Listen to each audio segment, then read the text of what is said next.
France xam boppam parce que ni France di doxalee nii ñun dañuy tiital parce que bu fekkee France nga xam ni c'est une terre d'immigration mooy jël de tels protos di permettre un détraqué un malade mental comme Éric Zemmour di wax lii mais suñu deful nag nous allons vers l'effet domino te loolu mu ngi commencé am na dëkk yoo xam ni amuñu woon des partis d'extrême droite Espagne am na ko léegi ñeneen am na ko et donc bu ñu deful nag rek li ma wax ni sànq avec cette théorie de remplacement et l'idée qui fait que ñoom dañu wax ni l'Europe doit être judéo-chrétienne et blanche ñun dinañ am problème suñu doom yi dinañ am problème ça c'est très important kon tey war nañoo mën a xeex pour suñu doom yi ëllëg parce que suñu deful nank nos enfants vivent ce qu'on appelle un syncrétisme culturel du ñu am foofu place du ñu am fi place donc d'entre ñun da ngay gis dañuy wax suñuy nationalité européenne mais tubaab bi faale wuñu de nous avons des passeports européens mais boolewuñu sax ci Europe parce que ñoom pour ñoom l'Europe est blanche et judéo-chrétienne alors que c'est l'Europe de la diversité mais suñu demee ba ku jógee Commission européenne nekk fa chef di tenir de tels discours kenn waxul dara kon su ko Éric Zemmour waxee on aurait compris donc tey Afrique moo jóg wane fulla ba kenn dootul toroxa ay doomam Afrique moo jóg a wane fulla wane une harmonisation des positions sur ces questions migratoires une convergence de paix une convergence fiscale architecture de sécurité pour faire face aux défis de la mondialisation loolu moo des Afrique parce que tout simplement fi ñu jàppee les dirigeants africains c'est sur l'aide au développement aujourd'hui l'aide au développement est devenu tout simplement un instrument de politique internationale dañ lay jox xaalis bi nga noppi li nga bëgg lañ lay wax lañ lay defloo buñ la nee waxal li nga wax suñ la nee noppil nga noppi et l'Afrique n'a plus besoin de ça c'est pourquoi ñun dinañ ci dellu si waat. mais plus de fermeté wala posture bi nga xam ne ambassadeur bi jël na ko baax na. bon écoutez moi je ne suis pas xam nga li tax je ne suis pas d'accord c'est vrai que l'ambassadeur puisse réagir c'est tout à fait normal mais dama wax ni pour man cette réaction elle est tardive parce que au début ni mu lay gisee rek la lay ëwee xam nga li tax combien de Sénégalais ont été tués assassinés en France rek laa jël j'ai donné la liste ou retrouvés morts dans des circonstances troubles nous n'avons pas vu de protestation mais rey moo gën a fort les propos de Macron de Zemmour du moins donc foofu la faille bi nekkee donc comme ni nga ko waxee on aurait pu quand même depuis dès le début taper sur la table bërki démb la ñuy rapatrier ay nit et pourquoi l'Europe expulse Sénégal warul d'accord loolu keroog bi ñu taxawee naan ay affaire ay lu kenn xamul dañuy xoolaat les quotas des pays ont protesté les Algériens là ak Marocains bi ñu ne dañuy rapatrier dañoo bañ ñemewuñ leen mais ñun il faut pas que ñu d'accord loolu parce que l'aide au développement est là je crois que aujourd'hui il faudra cette révolution socioculturelle épistémologique loolu la ñu woote dans tabaxaat parce que aujourd'hui c'est l'heure des perspectives panafricaines pour que ensemble tabaxaat bi dinañ si ñëw yaa ngi wax intégration problème intégration moo soulevé waat mais immigration dans sa globalité aujourd'hui dafa nekk préoccupation bu sérieuse mais tey lan moo empêché nos États bu ñuy recevoir fii l'Occident seen chef yi ñu am ay accords yu ñu signé soxal lu jëm ci wàllu immigration parce que maa ngi fàttaliku bi nga xam ne Angela Merkel bi mu fi ñëwee Sénégal président Macky Sall dalal ko président posé woon na ko problème yenn sénégalais yu nekk foofu nekk en situation d'irrégularité mais li ñuy faral di gis ci ay accords li ñu gën a fësal bokk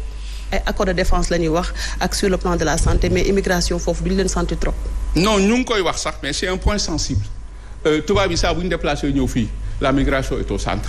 parce que j'avais honorable effectivement du ma bàyyi ma wax lu amul gis nga j'avais alerté il y a 1 an et quelques l'Europe s'était réunie pour wax ni tous les immigrés en situation irrégulière seront expulsés chez eux mais boobaa l'Afrique devrait reposer donc ces accords là yi ngay gis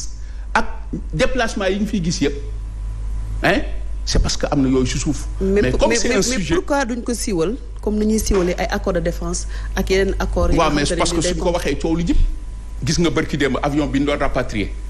dañ ma ko signalé quand j'ai fait le communiqué presse bi jàpp ci guddi gi la ñu annulé mais dina ñëw ñu ngi rapatrier par compte-gouttes seulement les compagnies dañ leen wax ni pour ñu bañ a am problème ne rapatriez pas plus de 20 et on rapatrie en catimini loolu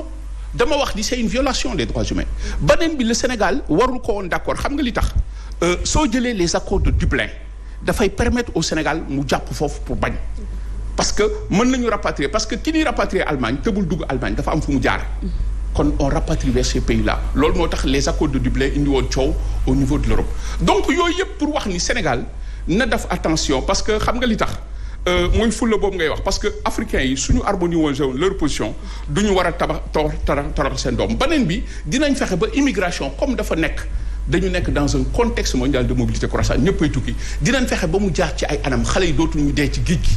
loolu nag ñun suñu fulal parce que y a pas de raison que les occidentaux di dugg sans problème. maintenant loolu est-ce que mënuñu ko tuppee trahison wala arnaque su fekkente ne ñoom autorités yi xam nañ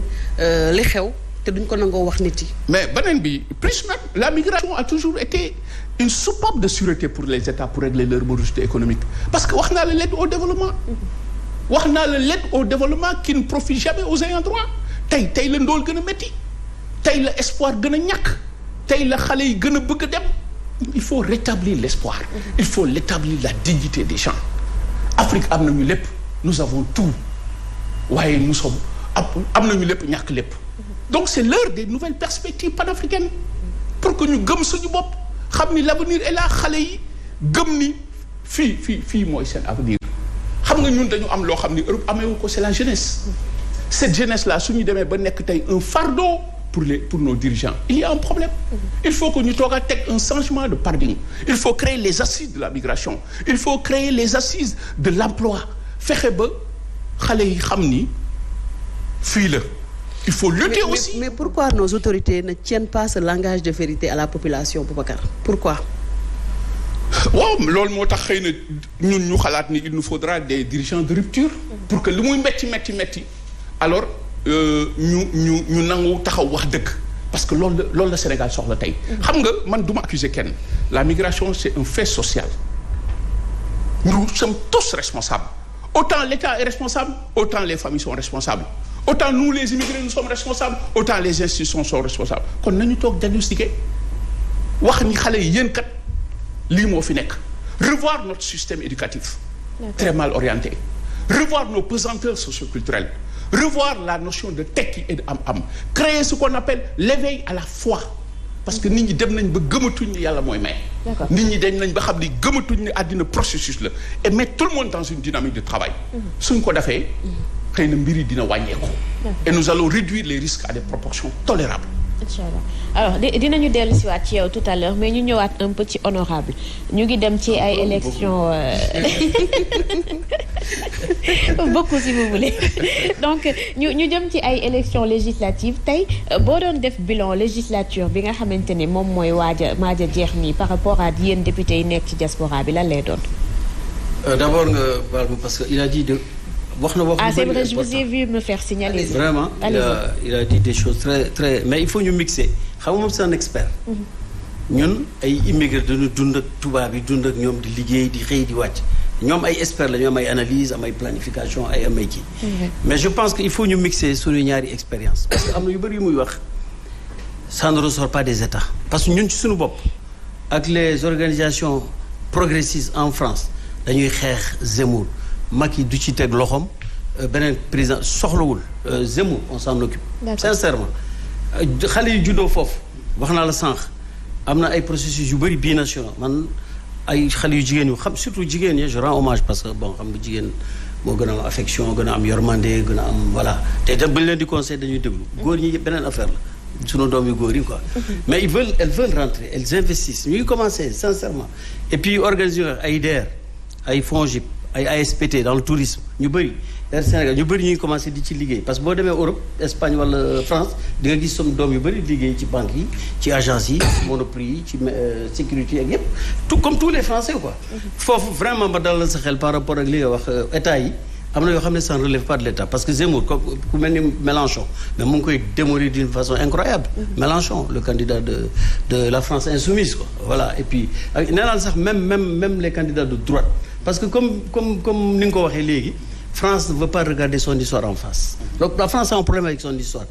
il y a moins de 10 jours ils célébraient les accords d'Évian gis nga polémique bi ci am sur la date sur fi mu ko amee woon loolu la ñuy contester alors qu'il faut aller au fond des choses par rapport aux États-Unis ou à l'Allemagne avec le nazisme et l'extermination des Juifs li mu fi wax c'est des débats yoo xam ne il faut ñu poser mais nag il faut nga indi Demba Sow ouvrier ak maître Boubacar Seye cadre intellectuel ñu mixé sur l'intérêt pour l'intérêt de nos compatriotes de nos pays et de l'avenir de nos pays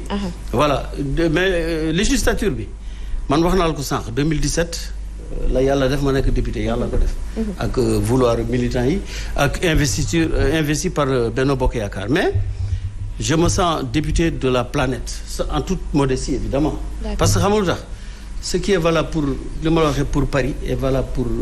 Djoudi Diaby ou Fongolemi ou Madrid ou et puis ñun les 15 députés c'est sincèrement on de xam maa doon wax léegi mooy dugg fi ma ngi doon wax ak Morkat bu Espagne parce que malheureusement dañ fa am benn ku ñàkk bakkanam bokkul ci benn association xam nga ci dara xam nga aussi le problème amul benn association am ñun on est structuré avec des associations on cotise chaque mois bu yàlla defee loolu ñun ñoo lay indiwaat ba fii ba dëkk ba ñu denc la foofu kii nag bokkul ci benn association léegi maa ngi ko doon wax pour mu saisir nos autorités seet na la ñu mën a jàppalante pour ñu indiwaat ko fii quoi entre autres deuxièmement bon nee naa la sentiment d'utilité bi nit ñi quoi xam nga nit ñi comme di tey ñëpp bëgg ñibbi c'est l'immigration est un désespoir maintenant nit ñi dañu cauchemardé ah dañ naan mais je dem man bëgg naa ñibbi che bu sedd ñëwee non na mën a naaj bi bu duggee ci restaurant che ceebu jën xam nga aussi yooyu c'est des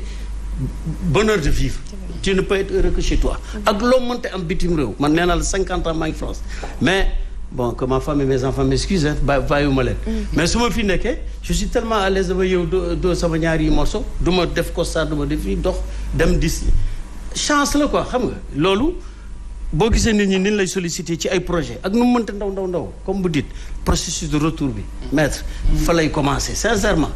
nit ñi démarche administrative bon en France on a besoin de passeport on a besoin de papier là-bas c'est pas les Sérères et les soxlu ñu diwlin ak ceeb ak suukar ñu leen koy may ñuy tàccu fi Macky Sall mais mën nañu def comme ni mu ko waxee des assises il faut ñu def des assises de l'immigration dans son ensemble li nga fi wax